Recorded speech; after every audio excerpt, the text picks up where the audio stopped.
My name is Joanna, and I'm about to tell you how a single cup of coffee almost ended my life in the most terrifying way possible. I stood in our kitchen in downtown Chicago, holding David's coffee cup close to my nose. The smell hit me like a punch to the gut. Bitter almonds. Sharp. Chemical. Wrong. My hands started shaking as memories flooded back to my college chemistry class in Boston. Professor Williams had warned us about this exact smell. "If you ever smell bitter almonds where they shouldn't be," he'd said, "run." But I couldn't run. Not yet. I watched my mother-in-law Margaret sitting at our marble breakfast table, reading the Chicago Tribune like she owned the world. Her perfectly styled gray hair caught the morning sunlight streaming through our penthouse windows. She looked up at me with those cold blue eyes that had never shown me an ounce of warmth in 3 years of marriage. "Joanna, dear," she said in that fake sweet voice. "You look pale. Perhaps you should drink your coffee. David made it specially for you." My heart pounded so hard I thought it might explode. David was upstairs in our master bathroom, and I could hear the shower running. He'd brought me this coffee just 5 minutes ago, kissed my forehead, and said, "Drink up, honey. You'll need your energy today." What did he mean by that? The past few weeks had been strange. David, my investment banker husband who used to tell me everything, had become secretive. Late-night phone calls where he'd whisper and hang up when I walked into the room. His laptop always closed when I came near. And those business trips to New York that seemed to happen every weekend now. Last Tuesday, I'd found something that made my blood freeze. I was looking for our tax documents in David's home office when I accidentally clicked on his browser history. The searches made me sick. Untraceable poisons. How to make death look natural. Life insurance payout times. I told myself there had to be an explanation. Maybe he was writing a crime novel. Maybe it was research for work. But deep down, I knew something was terribly wrong.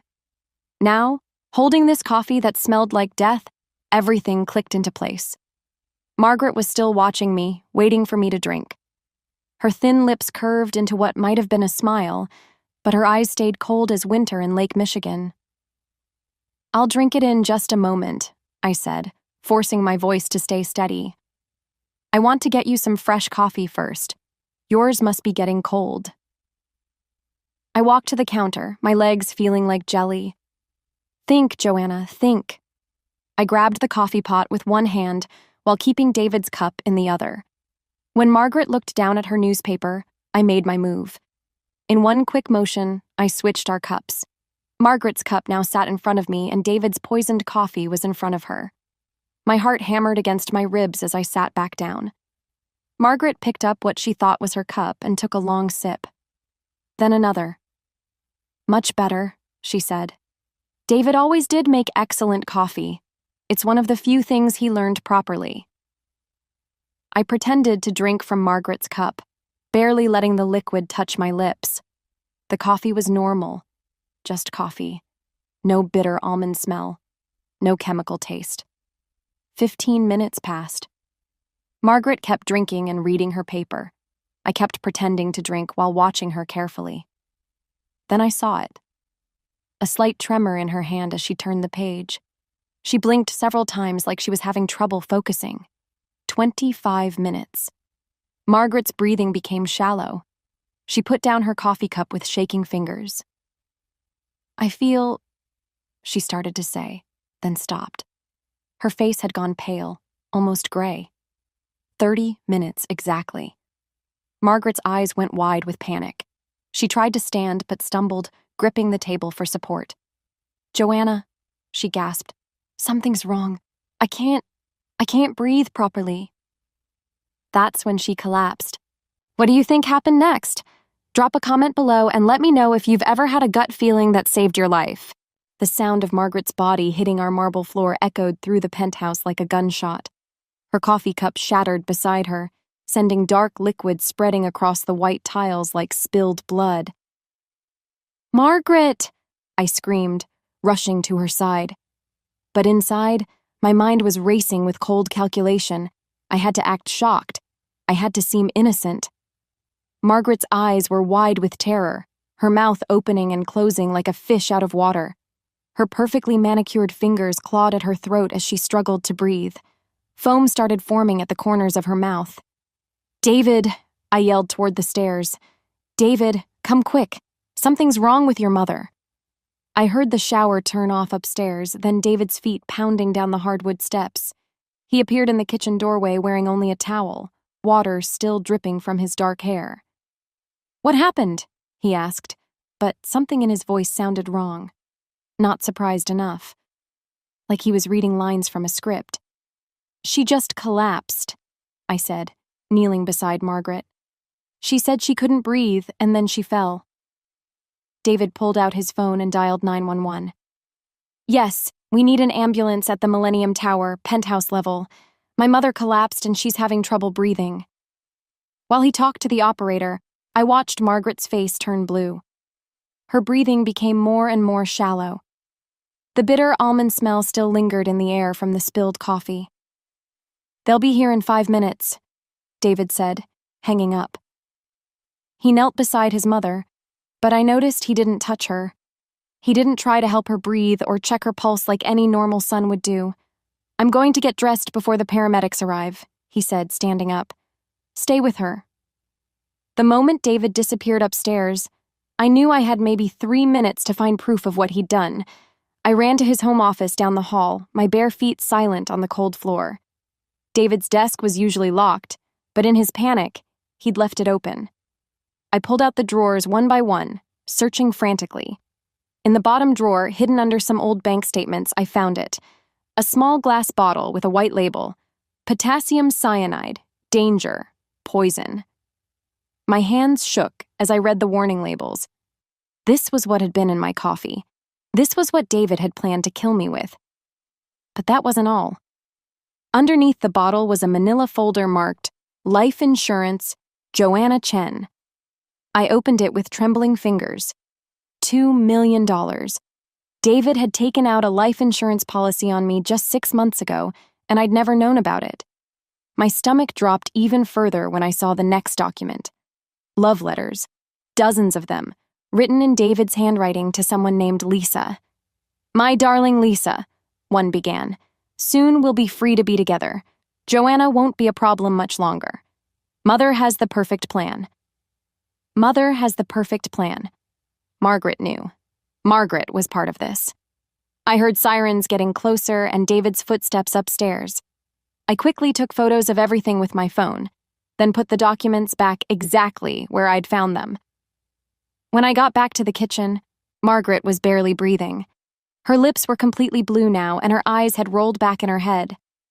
The paramedics burst through our front door just as David came downstairs, now dressed in jeans and a sweater. He looked like the perfect concerned son. "She was fine this morning," David told the paramedics as they worked on Margaret. "She was drinking coffee and reading the paper, then she just collapsed." One of the paramedics looked up at me. "Did she eat or drink anything unusual this morning?" "Just coffee," I said carefully. "The same coffee we all had." They loaded Margaret onto a stretcher and rushed her toward the elevator. David grabbed his keys and wallet. "I'm going to the hospital," he said to me. "You should stay here and rest.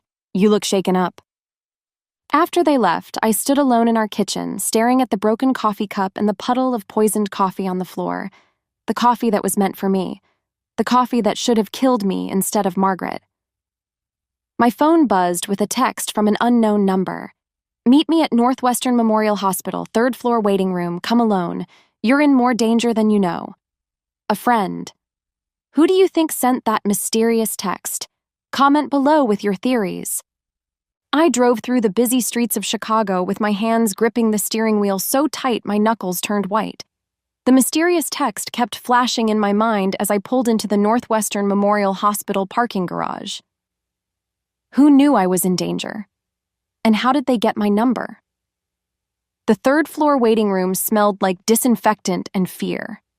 Families sat in plastic chairs, some crying, others staring at nothing. I looked around nervously until I saw a woman in her 40s with kind brown eyes and graying hair pulled back in a ponytail. She was holding a cup of tea and watching me carefully. "Joanna?" she asked softly, standing up. "I'm Dr. Elena Vasquez. I sent you the text." I recognized the name immediately. "You're Margaret's bridge partner. You come to the house sometimes for their card games." "Yes, but I'm also a retired chemistry professor from Northwestern University," she said, gesturing for me to sit beside her. "And I've been Margaret's friend for 20 years, long enough to know some very dark secrets about the Chen family." My heart started racing again. What kind of secrets? Dr. Vasquez looked around to make sure no one was listening, then leaned closer. "David's father didn't die of a heart attack 15 years ago, like everyone believes. He was murdered, poisoned with the same substance that nearly killed Margaret today." The room seemed to spin around me. "What are you talking about?" "Potassium cyanide," she whispered. "I know because I helped Margaret get it back then. She told me she needed it for research. I was young and stupid and trusted her completely. I had no idea what she was really planning." I felt sick to my stomach. "Margaret killed her own husband?" "Richard Chen was planning to divorce Margaret and leave everything to charity. He'd discovered she was having an affair with his business partner. Margaret couldn't let that happen. She'd grown up poor just like you, and she wasn't about to lose her wealthy lifestyle." Dr. Vasquez pulled out an old photograph from her purse. It showed a younger Margaret with a handsome man and a little boy who looked exactly like David. "David was only 16 when it happened," she continued. "He came home from school and found his father collapsed in the kitchen. Margaret told him it was a heart attack, but David saw the coffee cup. He smelled the bitter almonds. He knew something was wrong, but he was too scared and confused to say anything." "So David knows his mother is a killer?" "Worse than that. Margaret spent the next 15 years training him to be just like her. She taught him that killing was just another way to solve problems. She convinced him that weak people deserved to die, and strong people deserved to take what they wanted. I thought about all those late nights when David would have long phone conversations with his mother, all those times she'd visit and they'd disappear into his office for hours. I'd always thought they were just close. Now I realized she was teaching him how to be a monster. "But why are you telling me this now?" I asked. Dr. Vasquez's eyes filled with tears. "Because Margaret called me 3 weeks ago. She was excited, almost giddy. She said David had finally found the perfect target for his first solo kill, a weak, poor girl who married him for money and didn't deserve to live." The words hit me like a physical blow. She was talking about me. "Margaret has been planning your death for months. She helped David research poisons, helped him take out that life insurance policy, even helped him find Lisa, his secretary, to give him a motive for wanting you gone." "You knew about Lisa too?" "Margaret bragged about it. She said it was the perfect setup. David kills his wife, collects the insurance money, and marries his pregnant girlfriend. Everyone would think it was a crime of passion, and he'd get a light sentence." "Lisa is pregnant?" The betrayal cut deeper than I thought possible. 6 months along, Margaret has been planning to help raise the baby while David serves his time. She saw it as her chance to mold another generation of killers. Dr. Vasquez grabbed my hands. "Joanna, you switching those coffee cups this morning saved your life, but it also exposed their plan. David knows you're suspicious now. He's going to try to kill you tonight, and this time he won't use poison. This time it will look like an accident." What do you think David's backup plan is? Share your thoughts in the comments below. I drove back to our penthouse in downtown Chicago with Dr. Vasquez's warning echoing in my head. David was going to try to kill me tonight. I had maybe a few hours to figure out his plan before he came home from the hospital. The elevator ride to our floor felt like it took forever. My hands shook as I unlocked our front door, half expecting David to be waiting inside. But the apartment was empty and quiet. Too quiet. I walked into our kitchen where Margaret had collapsed just hours earlier. Someone had cleaned up the broken coffee cup and mopped the floor. All evidence of the poisoning was gone. But who had cleaned it? David was at the hospital, and our housekeeper didn't come until Fridays. That's when I noticed something that made my blood freeze. There was a fresh cup of coffee sitting on the counter, still steaming hot. Beside it was a note in David's handwriting. "Welcome home, honey. Made you some coffee to help you relax after this terrible day. Drink up. Love, David." He was here. Somewhere in the apartment. I grabbed a kitchen knife from the drawer and called out, "David, are you home?" No answer. I crept through our living room toward the hallway, the knife trembling in my grip. Our apartment suddenly felt huge and full of hiding places. Behind every door could be my husband, waiting to finish what he'd started. "David, I know you're here," I called again. "Your car is in the garage." Still nothing. I checked our bedroom, the guest rooms, even the closets. Empty. But I could feel eyes watching me. I could sense his presence like a predator stalking its prey. Finally, I heard the front door open and close. Footsteps in the hallway. "Joanna?" David's voice called out, sounding perfectly normal. "I'm home. How are you feeling?" I quickly hid the knife behind my back and walked out to meet him. David stood in our entryway, still wearing the same clothes from the hospital.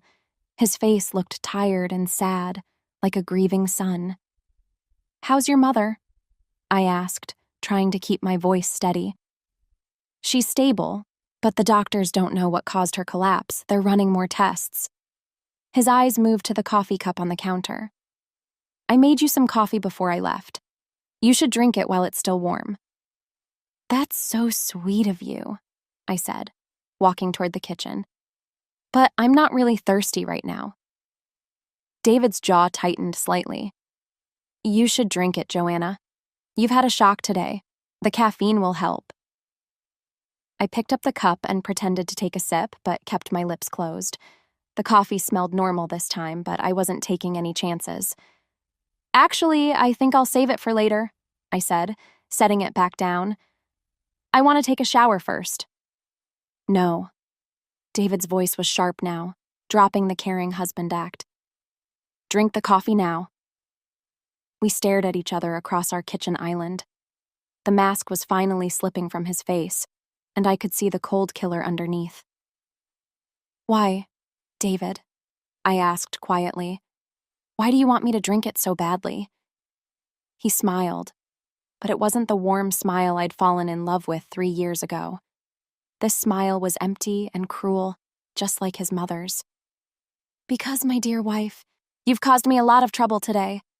Switching those coffee cups was very clever, but it also showed me that you know too much." My heart pounded as I slowly backed toward the hallway. "I don't know what you're talking about." "Of course you do. You found the poison in my desk, didn't you? You saw the insurance policy. Maybe you even found my letters to Lisa." He started walking around the island toward me. "You've been snooping, Joanna, and that makes you dangerous." I turned and ran toward our bedroom, but David was faster. He caught my arm and spun me around. "The coffee was plan A," he said, his grip tightening. "But I always have a backup plan. Mother taught me that." He pulled a syringe from his jacket pocket. The needle gleamed under our hallway lights, and the barrel was filled with clear liquid. "This will be much faster," he whispered. "And when they find your body, it will look like you killed yourself out of guilt for poisoning my poor mother." Will Joanna escape David's deadly trap? Drop your predictions in the comments. I twisted away from David's grip and ran toward our front door, but he was right behind me. The syringe in his hand caught the light from our crystal chandelier as he lunged forward. "You can't run from this, Joanna," he said, his voice eerily calm. "I've been planning this for months. Every detail is perfect." I grabbed a heavy glass vase from our hallway table and threw it at him. It shattered against the wall as David ducked, giving me just enough time to reach the door. But when I tried to turn the handle, nothing happened. The door was locked from the inside with a key I didn't have. "Looking for this?" David held up a small silver key, smiling that cold smile again. "I had the locks changed yesterday while you were at work. Only I have the keys now." I was trapped. 30 floors above the busy streets of Chicago, with nowhere to run and a killer blocking my only exit. "Why are you doing this?" I asked, backing against the door. I loved you, David. I thought you loved me too. Love? He laughed, a sound that made my skin crawl. I never loved you, Joanna. You were just practice. Mother said I needed to learn how to kill someone close to me before I could handle bigger targets. Bigger targets? My business partner who's been asking too many questions about missing money. Lisa, once she has the baby and becomes inconvenient. Maybe even some of Mother's bridge friends who know too much about Father's death. He took a step closer, raising the syringe. But you're my first real kill. Mother is so proud. That's when I heard it. A key turning in the front door lock. David spun around, confused. That's impossible. I have the only... The door opened and Detective Morrison from the Chicago Police Department walked in, followed by 2 uniformed officers. Mr. Chen, Detective Morrison said, his hand resting on his gun. We need to talk to you about your mother's condition. David quickly hid the syringe behind his back, his face instantly changing back to the grieving sun mask. Of course, Detective. I'm happy to help however I can. This has been such a terrible day for our family. I'm sure it has, Detective Morrison said, looking around our apartment. His eyes stopped on the broken glass from the vase I'd thrown. Looks like you've had some excitement here, too. Just an accident, David said smoothly. My wife is very upset about Mother's collapse. She knocked over a vase while she was pacing. I opened my mouth to tell the detective about the syringe, but David gave me a look that promised death if I said anything. Actually, Detective, David continued, I'm worried about Joanna. She's been acting very strange lately. Paranoid. Talking about people trying to hurt her. Detective Morrison looked at me with new interest. Is that right, Mrs. Chen? David is lying, I said quickly. He has a syringe behind his back right now. He was trying to inject me with something. Joanna, please, David said in a patient voice, like he was talking to a crazy person. You're having another episode. There's no syringe. He brought his hands forward, and they were empty. Somehow, he'd made the syringe disappear. Mrs. Chen, Detective Morrison said gently, have you been under a lot of stress lately? She has, David answered before I could speak. Ever since Mother got sick, Joanna has been convinced that someone is trying to poison the family. She even accused me of putting something in her coffee this morning. That's because he did, I shouted. He poisoned Margaret's coffee, but I switched the cups. The detective and officers exchanged glances. I could see they thought I was having a mental breakdown. Mrs. Chen, Detective Morrison said, we found something in your purse when we searched your car in the hospital parking garage. My heart stopped. What? One of the officers held up a small glass bottle, the same bottle I'd found in David's desk, the poison. Potassium cyanide, Detective Morrison said. The same substance that nearly killed your mother-in-law. We also found this. He held up a piece of paper covered in my handwriting. It was a confession, admitting to poisoning Margaret out of jealousy and greed, but I had never written those words in my life. I never wrote that, I said, staring at the confession in Detective Morrison's hands. David must have forged my handwriting. He's been planning this for months. Mrs. Chen, please calm down, Detective Morrison said. We're going to need you to come with us for questioning. David put his arm around my shoulders in a gesture that looked supportive but felt like a trap. Detective, my wife has been under tremendous stress. Maybe she needs medical attention instead of jail. No! I pulled away from David. Don't you see what he's doing? He's making me look crazy so no one will believe me when I tell the truth. That's when I heard the elevator ding in the hallway. Dr. Vasquez stepped out, followed by a woman in a dark suit carrying a briefcase. Detective Morrison, Dr. Vasquez called out. I'm Dr. Elena Vasquez. I believe you're looking for me. The detective looked confused. Ma'am, I don't know who you are, but this is a crime scene. You need to leave. Actually, I'm exactly who you need to see. Dr. Vasquez walked into our apartment with confidence. I'm the one who called the FBI about the Chen family murders. FBI? David's face went pale. What murders? My father died of a heart attack 15 years ago. No, David, Dr. Vasquez said sadly. Your father was murdered by your mother with potassium cyanide, the same poison you tried to use on Joanna today. The woman in the suit stepped forward and showed her badge. Agent Sarah Kim, FBI. We've been investigating the Chen family for 6 months based on Dr. Vasquez's information. Dr. Vasquez opened her purse and pulled out a small recording device.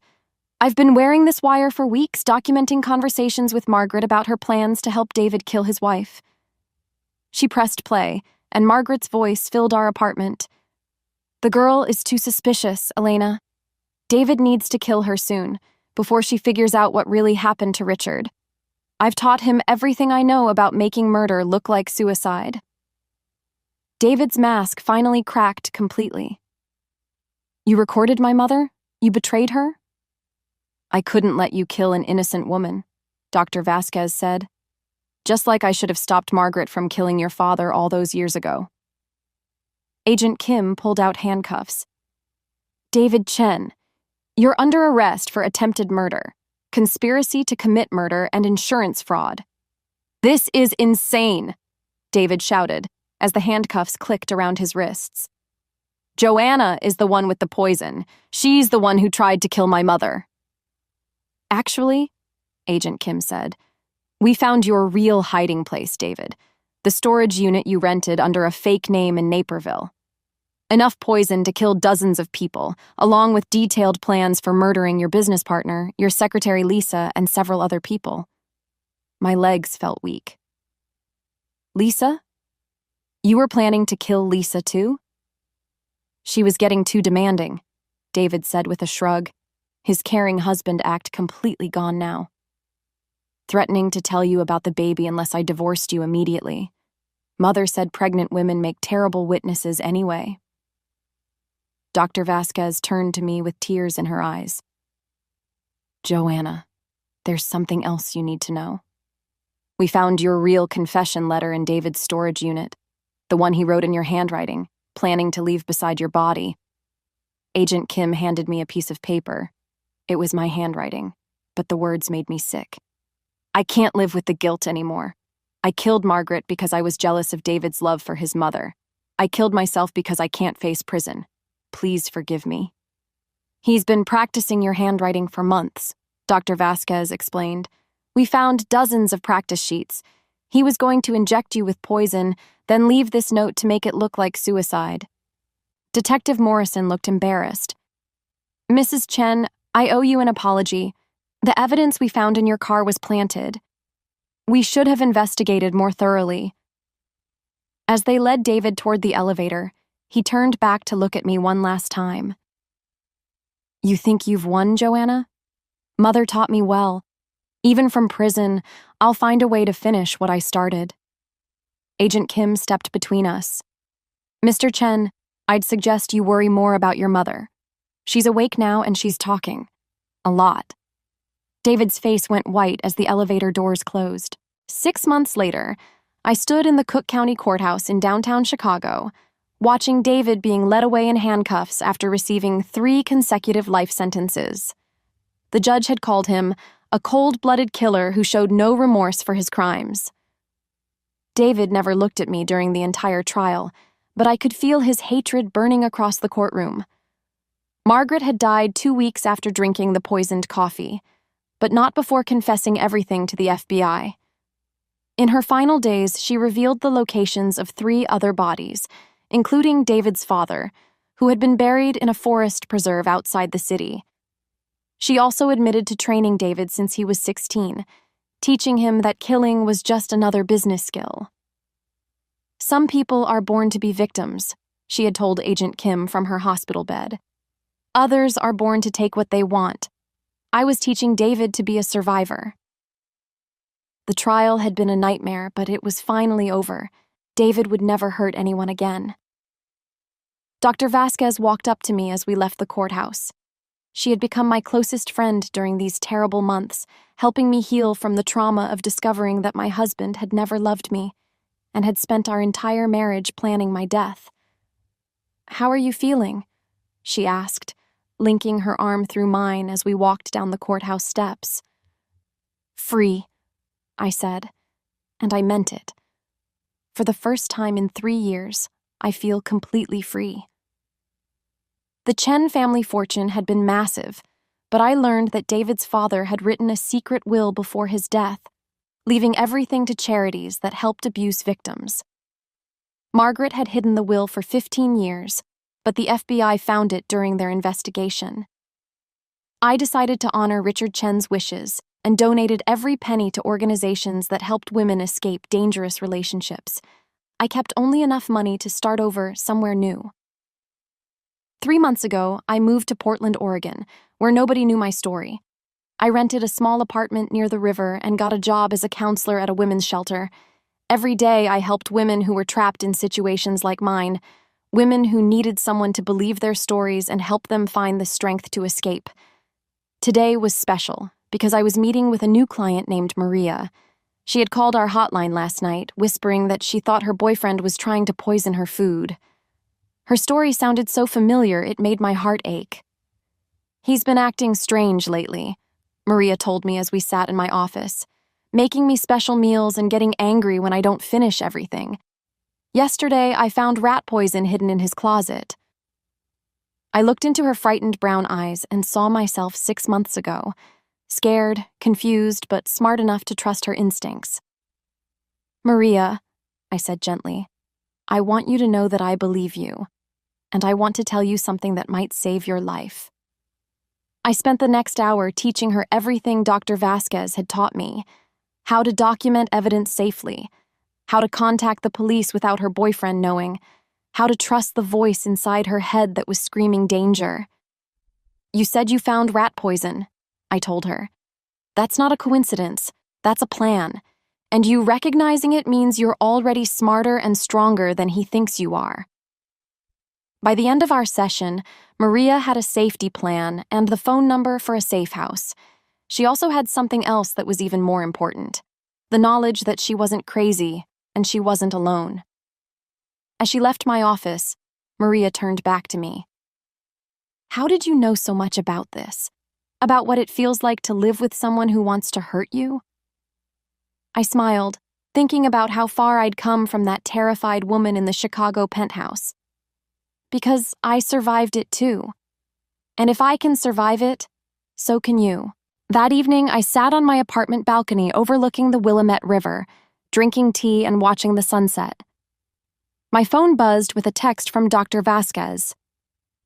"Saw the news about David's sentencing. How are you doing?" I typed back, "I'm doing more than surviving. I'm living. And I'm helping other women live too." For the first time in years, I felt truly at peace.